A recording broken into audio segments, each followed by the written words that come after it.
श्री लक्ष्मी नारायण भगवान की अनंताचार्य कृपया वेदांत द्वयपारगम रामकृष्णामृषद्भक्तं विश्वक्सेन मुनिं भजे।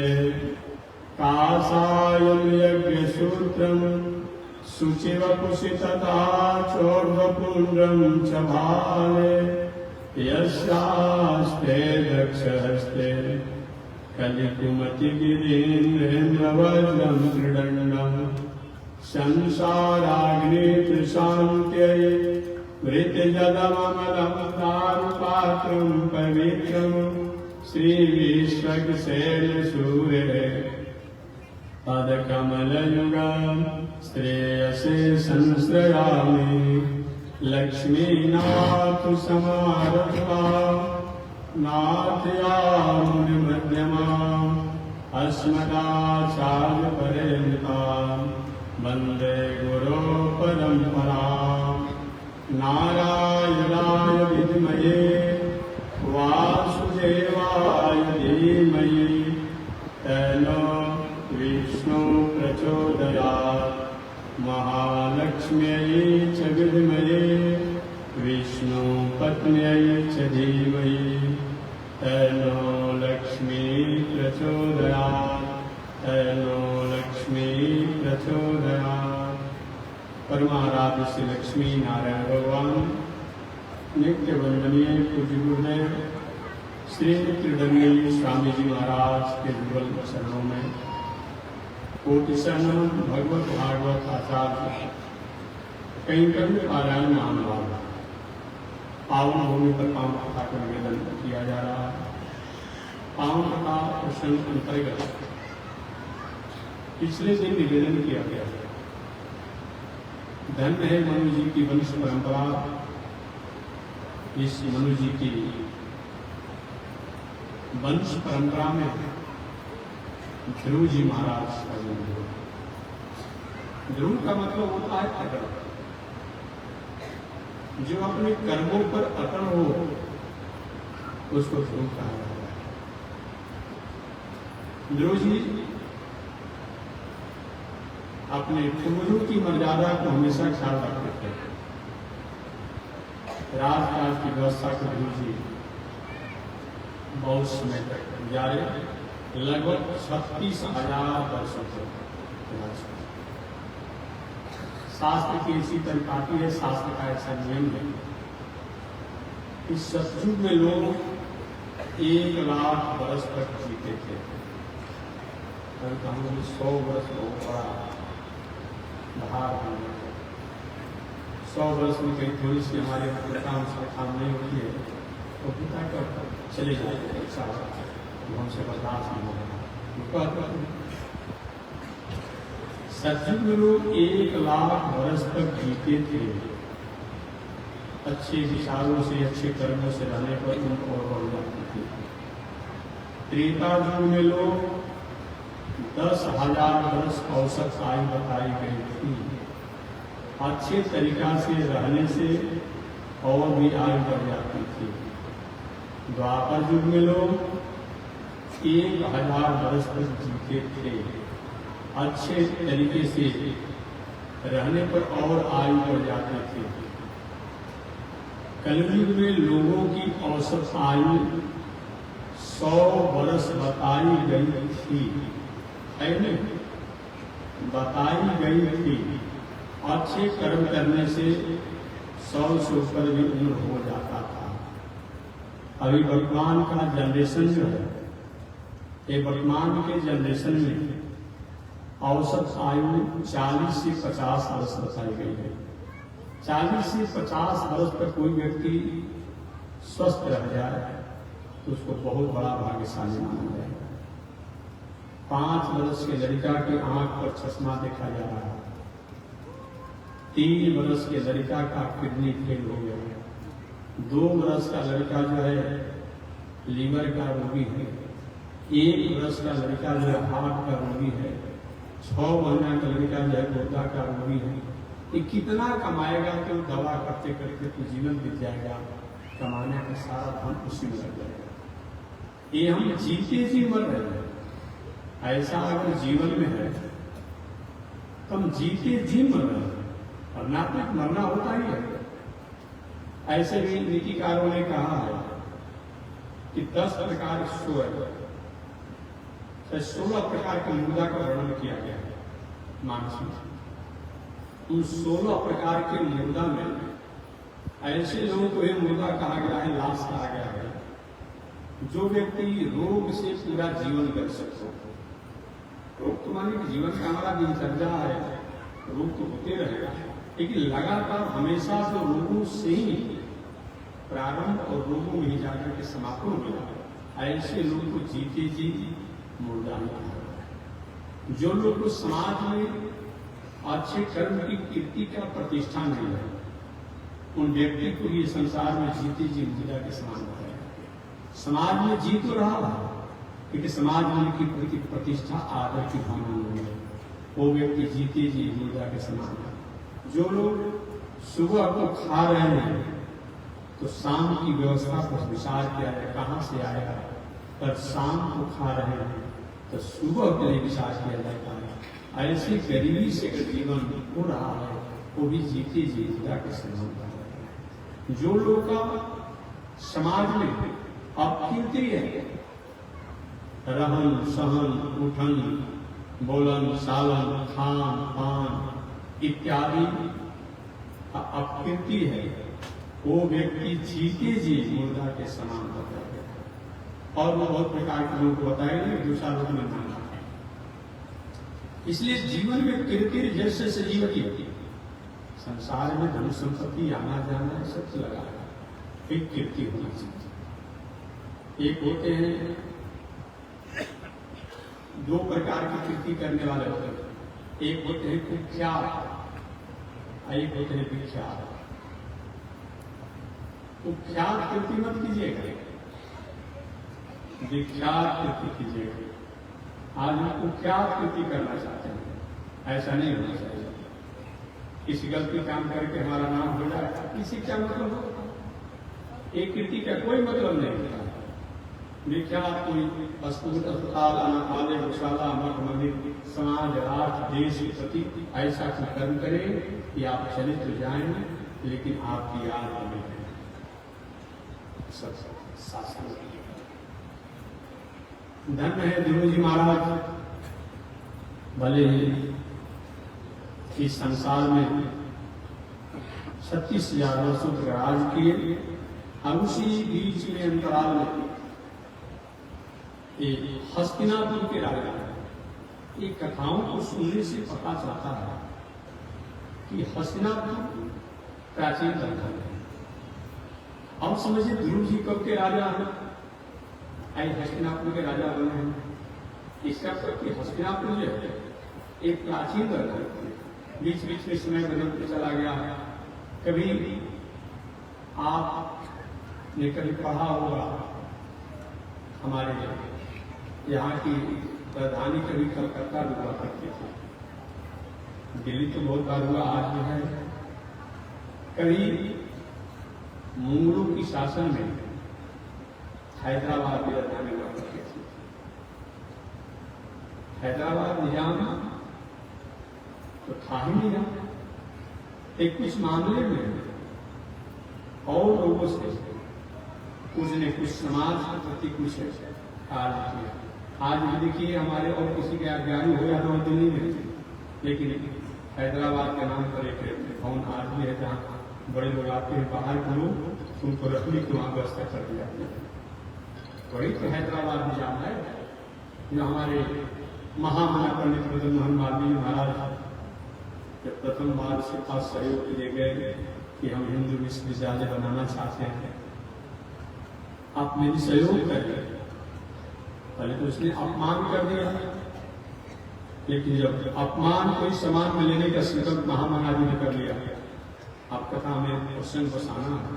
आप जानते हो कि महामना जी के मन में संकल्प हुआ कि हिंदू विश्वविद्यालय, हिंदू का मतलब जात नहीं होता है, एक समष्टि नहीं होता है, एक व्यक्ति नहीं होता है, एक सीमित क्षेत्र के कुछ लोग नहीं होते हैं। हिंदू का मतलब संस्कृति होता है। राष्ट्र की संस्कृति का नाम, विश्व की संस्कृति का नाम, समाज की संस्कृति का नाम, मानव की संस्कृति का नाम, प्राणियों की संस्कृति का नाम ही हिंदू। एक बार एक संत से पूछा गया, महाराज हिंदू धर्म किसे कहते हैं? तो सोचिए उस समान लोगों से बात करते हैं। उन संत जी ने कहा कि हिंदू धर्म का मतलब होता है, हिंदू का मतलब होता है समुद्र। जैसे समुद्र जैसे कोई सीप निकालता है, कोई मोती निकालता है, कोई नमक निकालता है, कोई खारा जल निकालता है, कोई शंख निकालता है, कोई मछली का उपयोग करता है। जिसकी जितना एक्सपीरियंस और स्थिति है वो काम करता है। यही है हिंदू धर्म। यही जिसने इस जो भी आज दुनिया में अनेक पंथ पंथाए हुए हैं, इसी में से कुछ न कुछ शब्दों को लेकर के एक अलग से पंथ बना लिया। और बाकी दूसरा की न पंथ होता है, न धर्म होता है, न दर्शन होता है। इसी का कुछ न कुछ शब्दों को लेकर लोगों ने बनाया। चाहे जिसके बारे में देखिए, किसी ने सत्य को ले लिया, किसी ने परमार्थ को ले लिया, किसी ने प्रेम को ले लिया। हमारे सनातन धर्म के लाखों जीवन जीने की आर्टिकल है। उन आर्टिकल में से एक दो वे शब्द हैं, उन शब्दों को लेकर के लोगों ने अलग से विचार और दर्शन बनाया। तो हिंदू केवल एक जात नहीं है। आज की जात में ही हमने कुछ सीमित कर दिया है। राष्ट्र की संस्कृति का नाम, मानव की संस्कृति के नाम, प्राणियों की संस्कृति का नाम, शास्त्र के कहीं संस्कृति और स्वरूप की पहचान है, उसका नाम है। ऐसे महामनाजी का मन होगा कि मैं ऐसा नाम रखूं जो पूरे राष्ट्र का सूचक हो, पूरे विश्व का सूचक हो, पूरे प्राणियों का सूचक हो। और ऐसा विचार कर महामनाजी ने हिंदू विश्वविद्यालय बनाने की मनोकामना किया। आज भी कोई भी आप जब करते हैं, पूजा करते हैं, तो बड़े लोगों के पास जाते हैं सहयोग मांगने के लिए। महामनाजी गए निजाम के पास हैदराबाद, महाराज मैं विश्वविद्यालय बनाना चाहता हूँ, आपसे सहयोग की कामना है।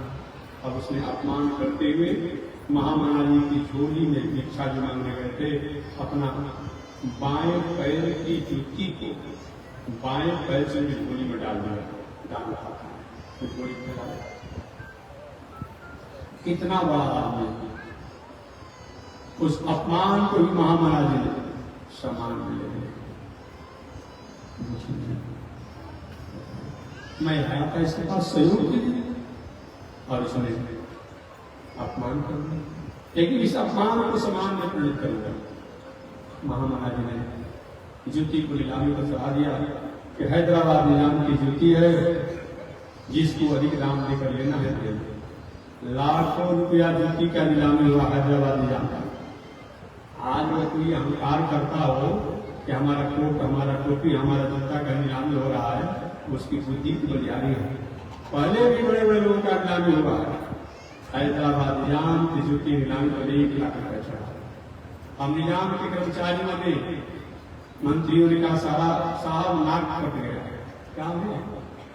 अरे आपकी जूती और नीलामी पर चढ़ा दिया गया, लाखों रुपया नीलामी चढ़ा हुआ है, क्या मतलब होता है? क्या करना चाहिए कि कभी जितना अंतिम नीलामी चढ़ा है वो देख करके अपने जूती को वापस ले लिया। निजाम गया और महामना जी के पास उस समय 1 लाख रुपया जो अंतिम नीलामी था दे करके अपना जूती वापस ले लिया। राष्ट्र याद करिए, संस्कृति को याद करिए, वहां के आप रहने वाले कभी अपने स्वरूप को मत भूलिए। देखिए इतिहास पढ़ने से क्या होता है, इतिहास जो घटना हो गई, पढ़ने से क्या होता है? हमारे में दृढ़ता आती है, हमारे में धैर्य आता है, हमारे में विश्वास आती है, हमारे में निष्ठा होती है। घटना हो चुकी है, इतिहास की घटना तो हो चुकी है, उसको पढ़ने से क्या मिलता है? हमें धीरता प्राप्त होती है, हमें विल पावर प्राप्त होता है, आत्मबल प्राप्त होता है। इसीलिए इतिहास ऐसे पढ़ने से हमारी आत्मबल मजबूत होती है। तो मैं निवेदन करना चाह रहा था, धन्य है ध्रुव जी महाराज जो 36,000 वर्षों तक राजा बनकर के हस्तिनापुर के राजगद्दी पर बैठ करके राजपाट को संभाला। समय पाकर के ध्रुव जी ने समय निकाल करके एक प्रजापति थे, जिन प्रजापति का नाम था शिशुमाल। शिशुमाल नाम के प्रजापति के पुत्र जिनका नाम था भ्रमी, उस भ्रमी से ध्रुव जी ने विवाह किया और विवाह करके उनके 2 पुत्र हुए, कल्प और वत्सर। कल्प और वत्सर 2 पुत्र हुए। कभी कभी लोग कहते महाराज जी आप लोग संवत्सर वत्सर कल्प इत्यादि की बात करते, कभी जमुना की बात करते, कभी गंगा की बात करते हैं। ये नदी के रूप में है, ये अपना दूसरा तो आप कैसे जीव के रूप में ले लेते हैं। अच्छा ये बताइए, आप ही जिस गांव में रहते हैं, किसी के बाबा के नाम पर, किसी के दादा के नाम पर बहुत से गांव बसे, किसी के पूरी खानदान के नाम पर, किसी के गोत्र के नाम पर, किसी के वीरता के नाम पर, किसी की जाति के नाम पर बसा हुआ। तो बचपन तो हर जात से और उस व्यक्ति से उसको क्या लेना देना है, उस बस्ती से। लेकिन किसी न किसी काल में वो सजीव रूप में थे, चेतन रूप में थे। आज ये भले नहीं रहती के नाम, वही बात है जिनको हम वत्सर कहते हैं, जिनको हम कल्प कहते हैं, जिनको हम सूर्य कहते हैं, जिनको हम चंद्रमा कहते हैं, जिनको हम गंगा कहते हैं, जिनको हम जमुना कहते हैं। भले और गंगा जमुना सरस्वती आज जल के रूप में है, भले वह सूर्य चंद्रमा एक ग्रह के रूप में है।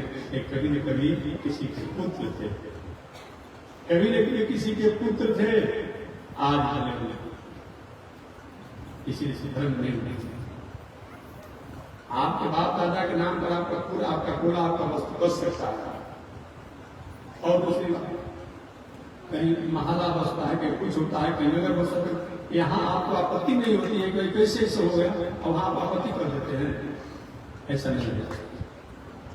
तो ध्रुव जी महाराज की प्रथम पत्नी से कल्प और वत्सर नाम के ध्रुव जी महाराज ने दूसरा भी विवाह किया, और दूसरा विवाह किया जो वायुदेव की पुत्री जिनका नाम था ईला। उन ईला से उत्कल नाम के पुत्र हुए। उत्कल नाम के पुत्र हुए, और वही उत्कल से बाद में चल सके एक उत्कल प्रदेश के समय पाकर के ध्रुव जी 36,000 वर्षों तक राजकाज की व्यवस्था की, और राजकाज की व्यवस्था करने के बाद मन में भावना है कि जब तक इस संसार में हमारा शरीर, इस शरीर द्वारा ही हम सब कुछ करेंगे, लेकिन इस शरीर सब कुछ नहीं है। शरीर द्वारा सब कुछ किया जाएगा, लेकिन शरीर सब कुछ नहीं है, इसी के द्वारा, लेकिन शरीर सब कुछ। ध्रुव जी महाराज अपने बड़े पुत्र को राजगद्दी पर बैठा है, और राजगद्दी पर बैठा करके राजा बना दिया। समय पाकर के ध्रुव जी महाराज के वंश परंपरा में आगे चल करके एक बहुत बड़े राजा हुए, जिस राजा का नाम था अंग। राजा तो बहुत बड़े यशस्वी थे, लेकिन इनका विवाह अच्छे घर में नहीं हुआ। ध्रुव जी के वंशज जो राजा अंग हुए वंश परंपरा में, इन अंग का विवाह मृत्यु की पुत्री, मृत्यु देव की पुत्री जिसका नाम सुनीता, उन सुनीता के साथ हुआ। और जब सुनीता के साथ विवाह हुआ मृत्यु देव की पुत्री के साथ, तो राजा अंग और सुनीता के वैवाहिक धर्म से एक बालक हुआ, और उस बालक का नाम पड़ा बेल। राजा बेल, राजकुमार बेल। बेल बहुत बड़ा नास्तिक हुआ। छोटी अवस्था में किसी छोटे बालक को कुआं में ढकेल देता, कहीं किसी घर में आग लगा देता।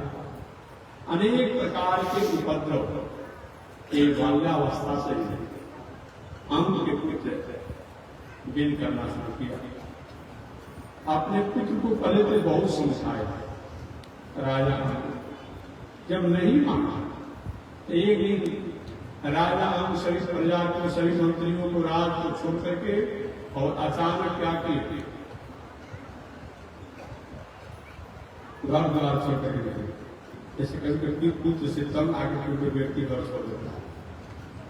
अब राजा बन गए, और राजा जब बन गया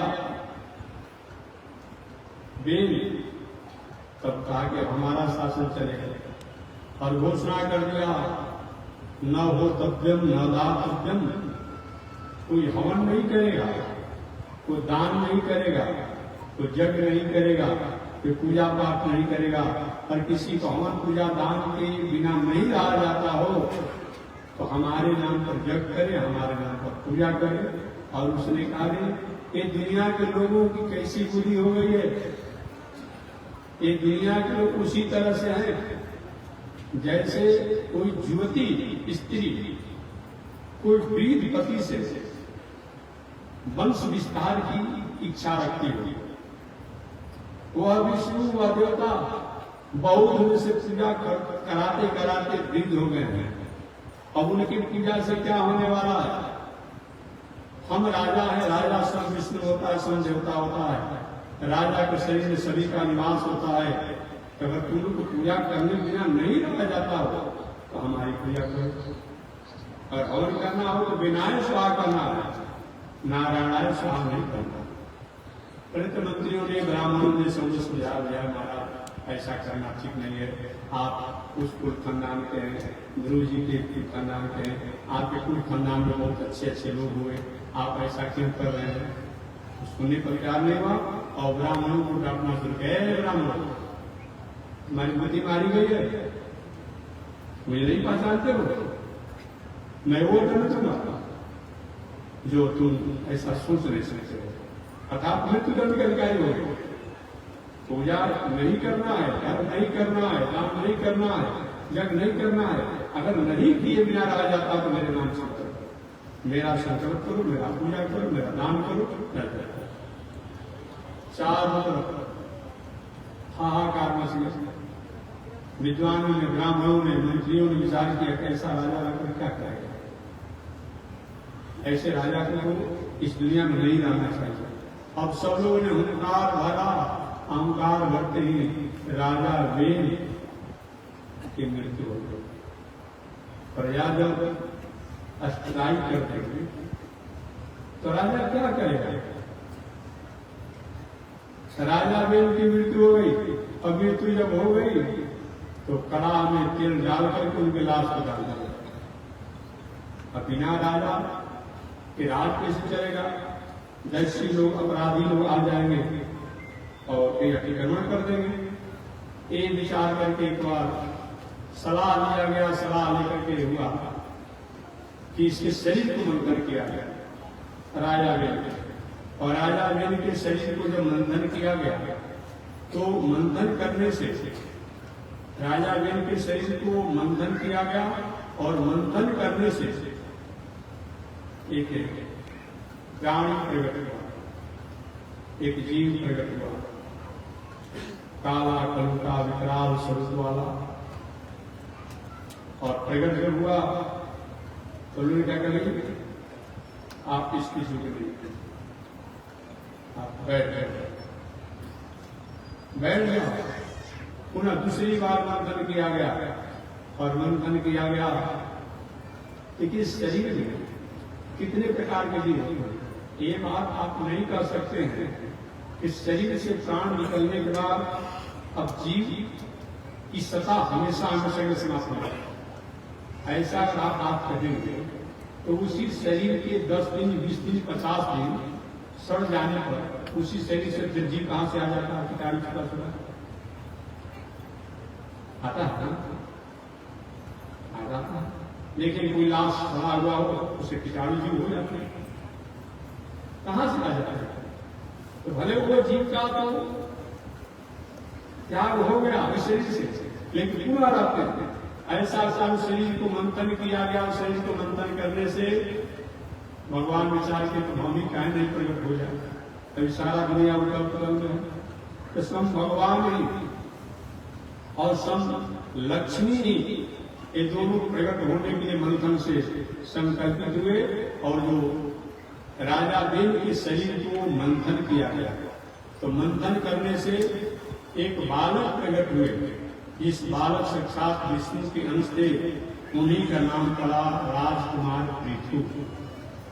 राजकुमार पृथु और एक कन्या प्रकट जो लक्ष्मी स्वरूपा थी, उन्हीं का नाम पड़ा अर्ची।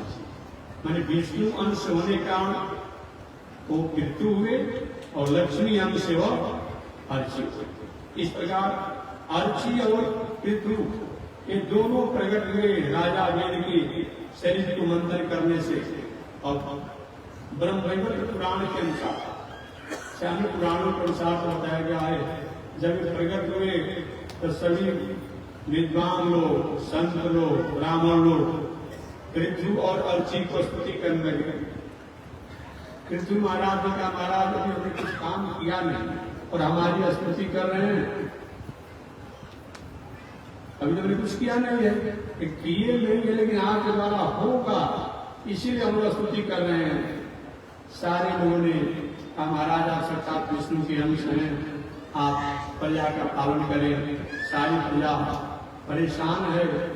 आपके पिता द्वारा नास्तिकता को अपनाया गया, तो नास्तिकता को अपनाने के कारण सारा पृथ्वी माता ने अपने शक्ति कौन जो प्रकट करने की शक्ति उसको समेट लिया था।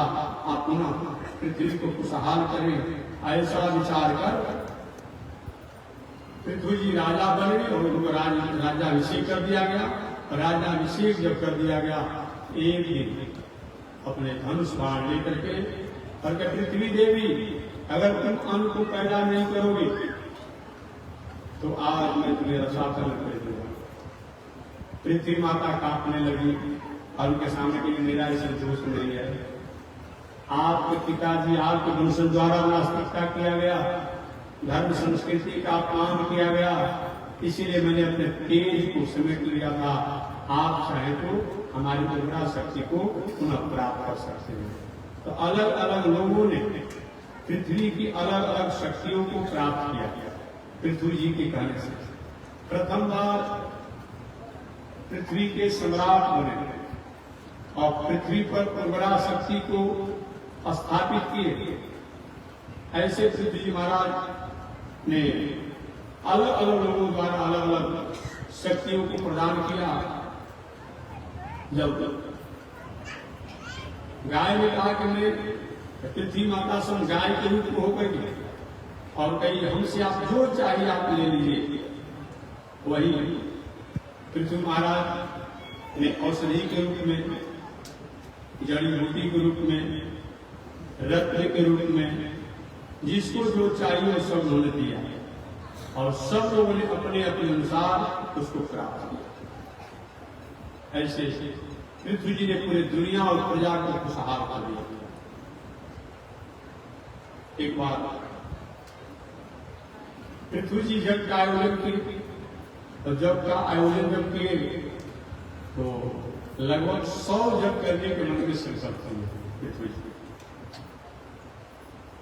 देवराज इंद्र की एक बहुत बड़ी डिमेरिट है, दोष भी कहे, डिमेरिट भी कहे, इनको कभी दूसरे की वैभव अच्छा लगता है। अरे कोई भी पूजा पाठ धर्म कर्म करता है तो मन में इसकी पत्र हो जाए और देवराज ने कहीं के 100 जग हो जाएगा तो इनको जबकि समझना चाहिए कि समझाई विष्णु की अवतार ही दादा कृष्ण, इनको क्या है आपको शरीर से लेना देना।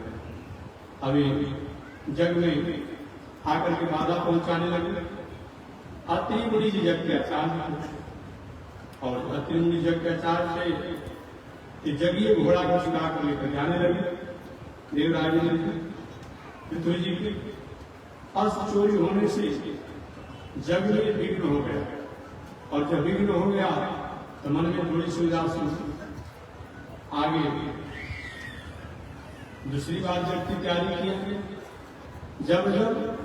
जब होते कुछ न कुछ बाधा पहुंचाते थे। फिर पृथ्वी महाराज जग को कभी उन्होंने त्याग नहीं किया और अंत में यहां तक निर्णय हो गया कि इस बार देवराज इंद्र को या तो वैदिक मंत्रों द्वारा या तो अपने बल पराक्रम द्वारा निस्तेज कर दिया जाए, समाप्त कर दिया जाए।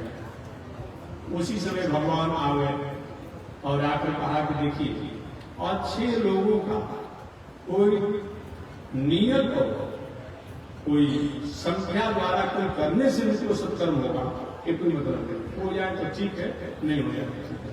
कैसे मान लीजिए कि आपने मन में संकल्प ले लिया कि हम कम से कम 25 बार वैद्यनाथ धाम के यहाँ जाकर के चल चाहते हैं और कोई कामना नहीं है, अगर कहीं 24 बार हो गया तो कोई 25 बार का फल मिल जाएगा। हम विश्वनाथ जी में जाकर के हर समाधि को जल कराते, हम जगह जाते, ऐसा कहीं अच्छा संकल्प आपने ले लिया, अब नहीं हो रहा है। ये मन में अफसोस मत रखिए कि हमने कहा था 25 बार 24 बार हो। भगवान ने आकर के समझाया पितृ जी को क्या कृपा से क्या करना, आपका 100 जब हो भाई इससे कोई प्रभाव नहीं पड़ता है। आप एक जग भी जो हो गया वो 100 जब हमने मान लिया। देवराज इंद्र ये भी देवताओं के राजा है, इनसे बैर करना अच्छा नहीं है। बल भगवान ने आकर समझौता करा दिया। पितृ जी का प्रभु जब आप भी कह रहे थे ठीक नहीं, तब देवराज इंद्र को कुछ शांति मिली। इस प्रकार राजा को कुछ शासन के काम करने लगे, राजकाज की व्यवस्था करने लगे और समय बीतने लगा। बीतते बीतते राजा को एक बात अपने प्रजा के साथ बैठे थे और प्रजा के साथ बैठ करके धर्म की चर्चा कर रहे थे कि हे महानुभाव, हे प्रजा, हे सभासदों, हे प्रजाजनों, विषम से विषम परिस्थिति आने पर भी कभी भी अपने स्वरूप, मर्यादा और संस्कृति का त्याग नहीं करना चाहिए, क्योंकि यही एक है कि जो हमारे साथ हमेशा हमेशा ब्रह्म वैवर्त पुराण में भी लिखा हुआ है, भागवत में तो है ही, लेकिन ब्रह्म वैवर्त पुराण में भी लिखा हुआ है कि कभी भी धर्म का त्याग नहीं करना चाहिए। भगवान विष्णु की प्रशंसा धर्म से होती है और वह धर्म के द्वारा मनुष्य राज को प्राप्त करता है। धर्म से आयु प्राप्त होती है, धर्म से कीर्ति प्राप्त होता है, धर्म से यश प्राप्त होती है और धर्म से मोक्ष प्राप्त होता है। इसलिए धर्म का त्याग नहीं करना चाहिए। ब्रह्मवैवर्त पुराण में धर्मेण राजो लभते मनुष्य स्वर्ग च धर्मे नर प्रयाते आयुष्यकेते तपस्य धर्म धर्मेण मोक्षमो लभते मनुष्य। धर्मेण राज्यम लभते मनुष्य, धर्म के द्वारा मनुष्य राज को प्राप्त करता है। आज किसी के पास कुछ वैभव ऐश्वर्य कीर्ति धन संपत्ति देख रहे हैं अच्छे तरीका से, वो धर्म के कारण के हमारे तो अनिति करने वाले तो अधिक धर्म धन है, तो क्या करें, पहले का कुछ है पूर्ण का कि अनिति अन्याय कर रहा है तभी उसके पास धन है, अनिति अन्याय कर रहा फिर भी धन है, पहले का किसकी पूरी जिसके पास है, लेकिन अच्छा नहीं है। धर्मेण राज्यम लभते मनुष्य स्वर्ग च धर्मेण नर प्रयाति। धर्म के द्वारा हम स्वर्ग को प्राप्त करते हैं, धर्म के द्वारा हम ऐश्वर्य वैभव कीर्ति को प्राप्त करते हैं। आयुष्य कीर्ति तपस्या धर्म, हम और आप अपने जीवन को जो मंगलमय स्वास्थ्य में जो स्वीकार करते हैं, ये धर्म का भी महत्व है। और तपस्या धर्म धर्मेण मोक्षम लभते मनुष्य, और धर्म के द्वारा ये मोक्ष को प्राप्त करते हैं। आगे और भी बताया गया है कि चाहे और कोई परिस्थितियां आ जाए, लेकिन कभी भी धर्म का त्याग नहीं करना चाहिए। ब्रह्म वैवर्त पुराण में लिखा हुआ। और एक बात और मैं कह दूं, एक बात और मैं निवेदन करूं आपके सामने कि क्या क्या दोष के कारण क्या क्या होता है, क्या क्या गुरु के कारण क्या क्या होता है, ये ब्रह्म वैवर्त पुराण में लिखा हुआ। ब्रह्म वैवर्त पुराण में लिखा है, स बाल एवं पुरुषो माता महामनुव्रत अधर्म शोध भौमुत्यम तेना धार्मिक जना पैतृक दोषेण दोषान माता महस्य च गुरुर्द्वेषा त्रिभिर्दोषै हरिद्वेषै भवे ध्रुवम्। बताया गया कि सौ बाल एवं पुरुषो माता महामनुव्रत, वह माता पिता के अमर्यादित कुल के कारण बालक जो संतान में क्रूर स्वभाव का जन्म लेता है, भ्रष्ट होता है, अत्याचारी होता है। सौ बाल एवं पुरुषो माता महामनुव्रत, माता पिता के कुल खानदान ठीक ठाक नहीं होने के कारण बालक जो होता है क्रूर, भ्रष्ट और अत्याचारी होता है। पिता के दोष से, माता के दोष से, गुरु के दोष से, कुल के दोष से भ्रष्ट होता है। ये सबका सहयोग है, माता पिता कुल और गुरु। कहीं न कहीं किसी का हो तो होता है। एवं संत महात्मा गुरु भगवान का द्रोही जो होता है, संत महात्मा भगवान वेद शास्त्र का जो द्रोही होता है, आगे चल करके उनके संतान भ्रष्ट और नालायक होते हैं। इसीलिए कभी भी आप नहीं अच्छे कर्म करते हैं, मौका नहीं मिलता है, कोई बात नहीं, लेकिन अच्छे कर्म का कभी आप विरोध मत कीजिए, इसका परिणाम आपके लिए अच्छा नहीं होगा। आगे पृथ्वी जी महाराज राजपाट करते हुए सारे प्रजा को आनंदित किए और आनंदित करने के बाद उन्होंने मन में भावना किया कि अब हमें प्रजा के हित के लिए कुछ उपयुक्त कर्म करना चाहिए। और ऐसे उपयुक्त कर्म करने के लिए इन्होंने मन में बनाया और मन में बनाया कि प्रजा कम से कम श्रम अधिक से अधिक लाभों को प्राप्त है। इसके कहा कि एक बार उन्हें एक सभा बुलाया और सभा बुलाकर हे महानुभाव, जीवन में हमारे द्वारा कई प्राणियों के प्रति, समाज के प्रति, प्रकृति, समष्टि और सृष्टि के प्रति कभी दुराग्रह नहीं होना चाहिए, कभी उसके प्रति उदास भावना नहीं होनी चाहिए, क्योंकि ऐसा उदास भावना होता है कि हमारा इसमें नुकसान होता है। एक बार उन्होंने कहा विपदो विपदो नैव संपदो न च संपदा, विपदा विस्मरण विष्णु। बताया गया उस विपत्ति को विपत्ति के लिए मानना चाहिए। जिस विपत्ति में अच्छे कर्म का त्याग नहीं होता हो, वह विपत्ति होने के बाद भी विपत्ति नहीं है। और जिस संपत्ति में अच्छे कर्मों का त्याग हो जाए, उस संपत्ति होने के बाद भी वह विपत्ति है। आगे राजा पृथु ने अपने प्रजाओं को कहा, संयोग से कि राजा पृथु के राज में सनक, सनंदन, सनातन, सनत्कुमार, ये चारों भाई लोग आ गए। और चारों भाई लोग आ गए तो राजा पृथु सत्कार के महाराज, हमने तो ऐसा जाना है, हमने ऐसा समझा है कि संत महात्मा ऐसे भागवत में कहा गया है कि नहीं मयान तीर्थानी न देवा न खिलामया के दुर्पुनर्काले न दर्शनादि। बहुत दिनों तक तीर्थों में वास करने से, बहुत दिनों तक गंगा इत्यादि पवित्र नदियों में स्नान करने से, बहुत दिनों तक पृथ्वी की परिक्रमा करने से, यज्ञ आदि करने से जो सुखित होता है, वो संत महात्मा के मंगल कामना से प्राप्त हो जाता है। अतः आप जैसे सनक सनंदन सनातन सनतकुमार जो सृष्टि के प्रथम मनुष्य हैं, प्रथम ऋषि हैं और भगवान के अवतार है, ब्रह्मा के बड़े पुत्र हैं, महाराज आप लोग का आगमन हुआ, आपका स्वागत।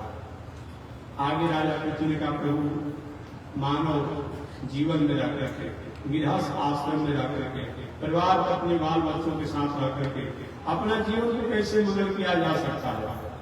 तो सनक सनंदन सनातन सनत कुमार ने कुछ जीवन जीने का सूत्र बताया। कहा कि राजा ने तो जीवन में कुछ जीवन जीने के सूत्र हैं, उन सूत्रों को अगर अपना लिया जाए तो जीते जी संसार में हम मुक्ति को प्राप्त कर लेते हैं। महाराज में कौन सा उपाय है बता दीजिए। तो सनक सनंदन सनातन संत कुमार ने राजा पृथ्वी को उपदेश दिया और कहा कि भक्ति की प्राप्ति के लिए, भक्ति की पुष्टि के लिए, भक्ति की संतुष्टि के लिए, भक्ति को मजबूत करने के लिए जीवन में कुछ आचरण होना चाहिए। उन आचरणों में गुरु एवं शास्त्र के वचनों पर विश्वास एक प्रथम चीज है। कुछ नियम है भक्ति को पुष्ट करने वाला, भगवान को प्रसन्न करने वाला, जीवन को मंगल करने वाला। उसमें सबसे प्रथम जो है गुरु एवं शास्त्र के वचनों पर विश्वास। सबसे प्रथम गुरु शब्द का प्रयोग किया गया। आज गुरु किसे कहते हैं? आज तो 400 गाड़ी हो, कीमती जस्टिस को कहीं आज तो नया हो, ट्रेन को पढ़ दिया है ना, तो 500 कहीं अगर 8-900 हो तो महाराज बहुत बड़े धमाके के साथ चलो। आपके प्रदेश में कोई ऐसा नहीं हो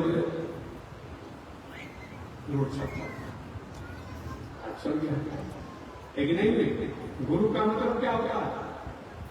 उपनिषद के अनुसार नहीं, आद्वैतार्कोपनिषद, आद्वैतार्कोपनिषद के अनुसार सीधम सत्य संप्रदाय स्थिर मन श्रोत्रियम ब्रह्मनिष्ठम सत्यवाचम समय नियतया साध विद्या समेतम दम्भाहितगण विषयम दीर्घ। एक गुरु का लक्षण होता है सबसे प्रथम सीधम, गुरु जो होना चाहिए सिद्ध होना चाहिए। किसमिस के आगे बरसाने वाला सीधी नहीं। सीधी का मतलब सदाचार, भगवान की भक्ति और भगवान की आराधना, साधना, उपासना की सिद्धि, सीधम। देखिए जो ऐसे भगवान की भक्ति करने वाला होता है वो जादूगरी विद्या नहीं भी करेगा ना, मन में संकल्प मंगल हो जाएगा। याद है एक व्यवहारिक उदाहरण देकर निर्गुण कथा में आ गया। हमारे पूज्य गुरुदेव श्री त्रिदंडी स्वामी जी महाराज, आप लोग तो कुछ लोग जानते होंगे, नहीं भी जानते होंगे, नाम सुने होंगे।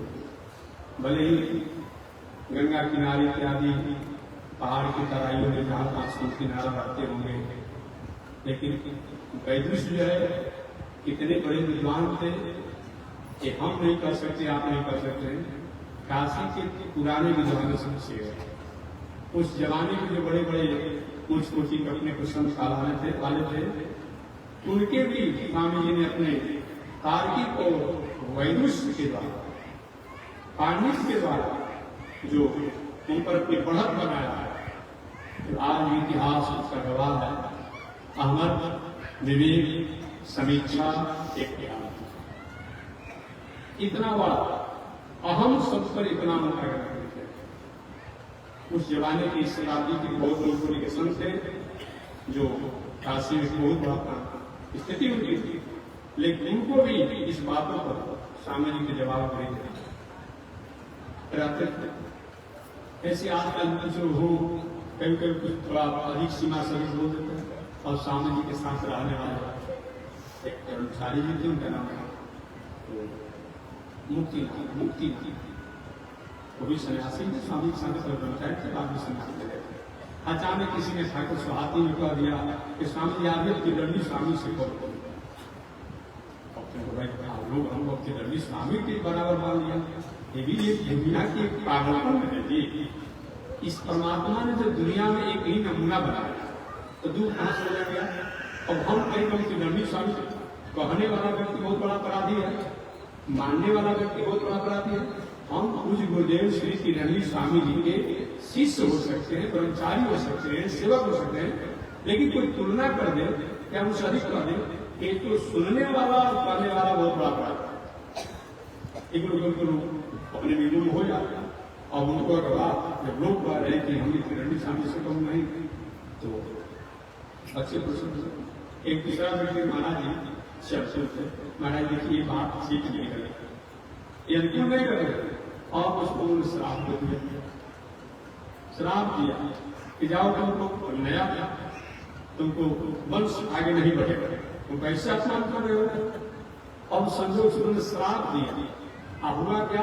उनको सही लोग के श्राप के बाद उसको 2 लड़का हुआ। इसका मतलब क्या होता है कि अगर देखिए कहीं आपका उद्देश्य लक्ष्य नहीं रहेगा तो श्राप भी वरदान हो जाएगा। आप कभी कभी वरदान भी कोई देगा ना, अगर आपका उद्देश्य और कर्म ठीक नहीं रहा तो साथ यही लगता। आपने जाना होगा कि कभी तो हर का बता दिया, आपने जाना होगा कश्यप थे कि जो एक पत्नी जिसका नाम दीति है, दीति जी। अब दीति ने मन में विचार किया कि हमारी शौक जो बड़ी शौक है, जिसका नाम अदिति जी है, वो अदिति के तो बहुत से आदित्य हो गए, 12 आदित्य हो गए। हमको पहले एक पुत्र हुआ हिरण्यकश्यप जो विष्णु द्वारा मारा गया अलग अलग अवतार लेकर के, हमको कोई संतान नहीं है। कश्यप ऋषि से प्रार्थना की, महाराज देवताओं को मारने वाला, देवताओं पर अनुशासन करने वाला, देवताओं को दमन करने वाला मेरा एक पुत्र होना चाहिए। कश्यप ऋषि का देवी तुम मेरी पत्नी हो, अदिति भी मेरी पत्नी है, अंतरिक नहीं है, अदिति देवताओं की माता है, तुम दैत्यों की माता हो, और हमारे द्वारा ऐसा तुम करना चाहते हो? नहीं महाराज, ऐसा नहीं चलेगा। मैं कहीं बाजार से खरीद करके नहीं आई हूं कि आप अदिति के 12 पुत्र डोल गए दुनिया में और हमारे लिए कोई संतान नहीं, ऐसा नहीं होगा। हमको ऐसा संतान का आशीर्वाद दीजिए, ऐसा हमारा व्रत करे, ऐसा संतान का आशीर्वाद दीजिए कि देवताओं को दमन करने वाला हो। अब कश्यप ऋषि थोड़ी भावना में भावित हो गए, ठीक है ये बात अच्छी नहीं है। एक व्रत मैं तुमको बता रहा हूं, इस व्रत का अगर तुम पालन करोगे तो तुम्हारा पुत्र जो होगा देवताओं पर बढ़त लगाने वाला होगा। अगर इस व्रत का पालन नहीं हो पाएगा नियम से तो देवता का मित्र बन जाएगा और दैत्यों से उसका कोई मतलब नहीं है। ठीक है महाराज, मैं पालन करूंगा। वही कश्यप ऋषि ने व्रत बताया, पयोव्रत बताया, और पयोव्रत में नियम से दूध पी कर गिरा। अब एक दिन दीदी जी के मन में आया, बताया था कि हाथी का क्या पिछोला होता है, क्या कहा जाता है? हाँ, तो उचन है ही नहीं।